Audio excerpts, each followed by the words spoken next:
Magkano ba ang dangal kung sikmura'y kumakalam? Kapag gipit ang umaga, iba ang ikot ng daan. Unti-unting nilulunod ang sariling pangalan. Sa pangakong may liwanag pero dilim ang hantungan. May kumakatok na tukso sa likod ng bawat kanto. Mabilis ang usapan kapalit ni sariling mundo. Kapag kumapit ang bisyo, hirap na itong bitiwan. Unti-unting kinain pati bukas mong inaasam. Humahakbang ng mabilis, wala namang lakad. Puyat ang mga mata kahit ang haling tapat.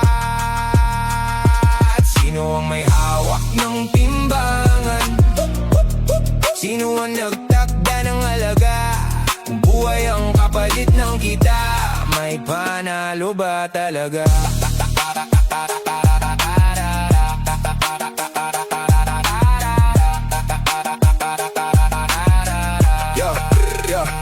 Hindi lang iisang mukha ang dapat mong pagdudahan. May nakabarong nakahubad, pareho lang ang galawan. Kapag pera ang wikang gamit, tahimik ang katotohanan. At ang hustisya'y naliligaw sa kapal ng bulsa't pangalan. Madaling magturo ng daliri sa nasa lansangan. Pero bakit ang may kapangyarihan laging nalalampasan? Habang ang maliliit ang siyang unang pinipintasan. May mga higanteng malaya pa rin nakatawa. Bawat firma, bawat lagda, may kapalit na katahimikan. May mga kwentong niililibing bago pa marinig ng bayan. At kung sino ang sumisigaw, siya pang napagbibintangan.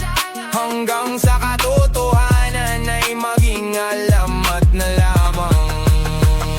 Kanino ba ang tunay na kasalanan? Sa bumibili o nagbebenta ng dahilan? Sa kamay bang kumukuha o sa kamay na may kontrol sa kalakaran? Kanino ba ang tunay na kasalanan? Bakit tila walang may pananagutan? Kapag pare-parehong nakikinabang, sino pa ang haharap sa katotohanan?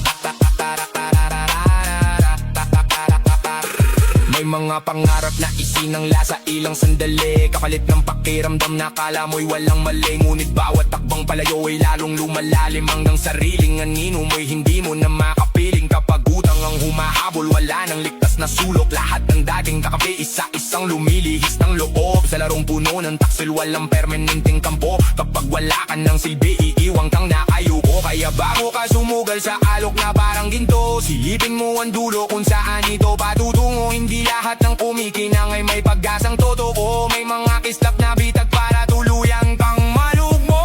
Kanino ba ang tunay na kasalanan? Sa bumibili o nagbebenta niyang dahilan? Sa kamay bang kumukuha o sa kamay na may kontrol sa kalakaran? Kanino ba ang tunay na kasalanan? Bakit tila walang may pananagutan? Kapag pare-parehong nakikinabang, sino ba ang haharap sa katotohanan?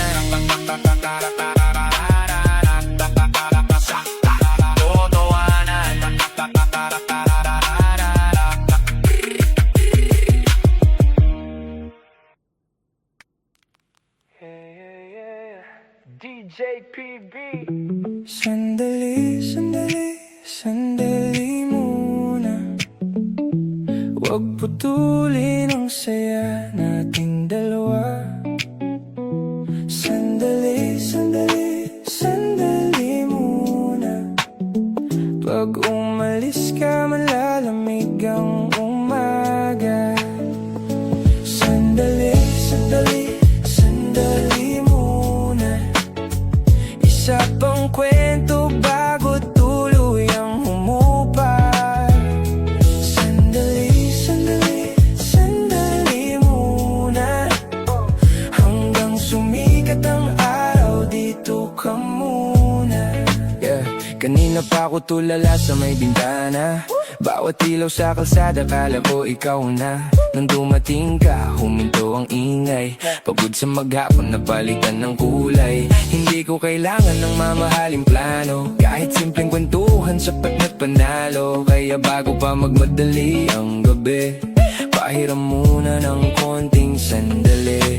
Kung may paraan lang pigilan ng oras, hindi kita hayaang mauna sa bukas. Dito ka lang muna, wala namang nagmamadali. Mas masarap ang gabi kung ikaw ang katabi. Sandali, sandali, sandali muna. Huwag putulin ang saya nating dalawa.